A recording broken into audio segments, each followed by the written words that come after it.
guess you answered it. I guess I gotta just, I need to know more about myself and the world, and the and world, quickly. and And quickly. don't assume that someone's going to come out and hand it to you. You know, some headhunter, some recruiter is going to come and say, "Hey, we really need you really badly in our company. Please come work from us. Please, please, please." Assume the opposite, right? Well, this was true. This was true like not even 3 years ago. People were like begging for employees, right? And they hired them all on for political reasons, frankly, a lot of times. Provided a sheltered workshop for the children of the upper middle class or upper classes, right? And they could walk around, you know, feeling like they were important and they were doing something, but they weren't really doing anything because they don't know how to do anything. And so there will be a morning of remorse, right? An anxiety, and the first temptation is to like hit the booze, hit the pipe, you know, and that's what's called falling off to the wayside. I mean, you don't need the booze and the pipe to fall to the wayside, but people imagine that knowledge is free. It's not free at all. It takes work, right? I mean, just pick up any book. Any book. Okay, so someone had to write this book. Someone had to print this book. Someone had to edit this book, right? It doesn't, you know, bread doesn't grow in grocery stores, right? It grows in wheat fields, but then it requires work. And so I think that the tragedy of the modern industrialized West, at least in America, that I've seen, is that half the kids think that, you know, well, work, I don't want to work. I like when the government sends me a check, or I like when I'm in school, or I like when I'm on retreat, or I like when I'm on vacation. I don't want to work, right? And so, but acquiring knowledge of oneself and the world is work of a sort until it stops being work and you realize, oh, I didn't need to put myself through all the distress. I need to just learn a little bit as I'm going, right? But meanwhile, if someone needs to put bread on the table, I mean, I worked 3 jobs at a time when I was a young doctor and had 2 kids to support. They didn't, you know, and I had to pay for psychoanalysis too, like a quarter of my income. And so yeah, you work whatever you can get, right? And so the luxury of what should I choose is only a luxury, and it comes and it'll go. You'll see, it'll go. I don't know when, but it'll go. And then the question is, what can I do? That's more the normal order of things. What can I bring to the table? What do I have to contribute? What am I? Am I just what do they call it? A cost center for society? Or do I contribute something? And if you don't have anything to contribute, well, prepare yourself and then meanwhile support yourself by, I don't know, washing dishes, waiting tables. Or if you can get the job, I don't think you can get those jobs anymore, and it's going to get worse, possibly.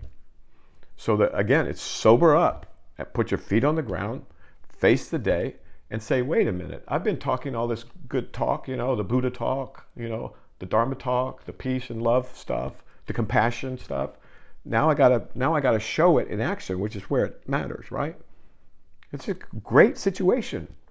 People are gonna have to wake up, right? So again, I don't understand exactly what the question is, but it sounds like I'm feeling anxious because I did not prepare, because I did not stop to consider the fact that the world is different than what I imagined. And that the world is different than I imagined will keep going for the rest of your life, right? It's full of surprises, right? To the point to where people are saying, "Oh, it's a simulation," right? And so not to worry, but you know, not to get distraught, but look, you know, it's here in the now, but you got to think clearly, and you can't do that if you're afraid, right? So, and if you're only thinking of yourself, if you're not thinking about, well, what about the other people that won't be able to get this job because I took it, or the other people who don't get paid enough because they still exist. And for example, there's 35 million single males in China. What are we going to do with them? Well, historically, I know what happens with men this age when you have that many of them. And I don't want to think about it too much, but I have to. Just like everyone has to think about, well, wait a minute, maybe the world is not the way I want it to be. And I need to remove myself from the equation for a bit so I can think clearly. I mean, it's amazing. Americans, if you ask them to think, okay, I don't want you to look at the situation like an American for now. I want you to look at it like you're from Cambodia. right? Look at it from a Cambodian perspective. I'm using that as just a unlikely example, okay? And it's the association is, of course, from the Vietnam War. And so they can't do it. And again, this is where the loci, the network of loci comes in, right? The practice where you imagine looking at a scene. Have we discussed this, the loci practice? I was doing that a few months ago. Okay, so that's an introductory practice, but you'll use it all your life. And more importantly, by doing that practice of shifting the consciousness, you can see more clearly, and you can see that your situation is not unique, and the solution to the problem is not unique either. And it really doesn't have that much to do with you, except in the most superficial ways, which will pass anyway. You know, I remember being a kid and saying, "Oh, I want the prestige. Oh man, this is, woohoo, I'm the dog." Right? And okay, good. Those are normal developmental phases. But then after that phase, you start to grow up more, right? And once you've got the girl, maybe you don't need the fastest car. You know what I'm saying, allegorically, metaphorically. Yeah, I know what you mean. Okay. Question.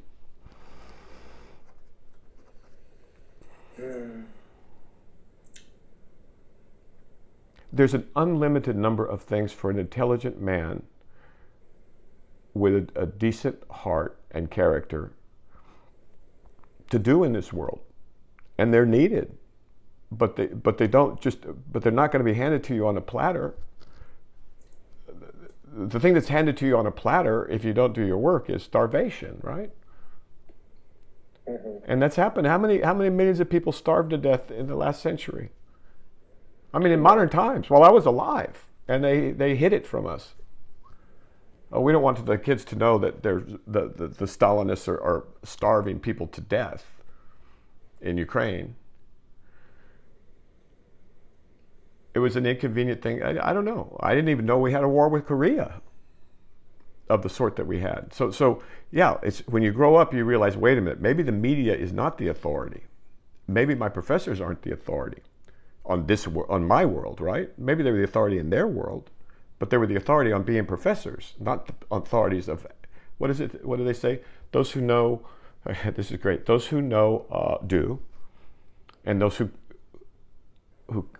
can't do teach. So that's something. I don't know, but yeah, this is what we're talking about. It's a constant process too. I mean, I think rats. Deserting a sinking ship shows that rats are a lot more intelligent than we give them credit for.